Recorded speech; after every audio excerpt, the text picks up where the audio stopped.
Ndabaramukije kazo makuru ategekanya ikirere kuri wa gatatu igenekerezo 16 mu kakaro ibihumbi 2025. Ejo mu gitondo atekanya ko azori ikirere kirimwo ibicu vyinshi mu ntara zose zigize igihugu cacu.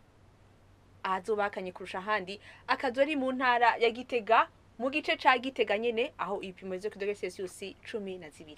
Ku muhingamo mu ntara ya Bujumbura mu bice vya Cibitoke Bubanza Bujumbura mu ntara ya Burunga mu bice vya Rumonge Bururi na Makamba mu ntara ya Gitega mu gice kimwe ca Karusi no mu ntara ya Butanyerera mu gice kimwe ca Kirundo hategekanywa ko azokwaka izuba hacemwo n'ibicu bikeya. Ahasigaye hategekanywa ko azoba ari ikirere kirimwo ibicu vyinshi.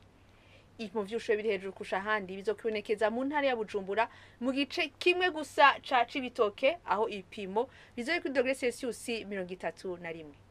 Ejo mu gitondo hatekanye ko izuba rizoseruka isa 12 zirenga iminota 10 rirenge isa 12 zirenga iminota 7 zo ku mugoroba. Akaba ari ngagarukiye amakuru ategekanya ikirere yo kuri wa gatatu mwateguriwe n'ikigo Ijebu yari Finatio y'inka yabashikirije na utaha.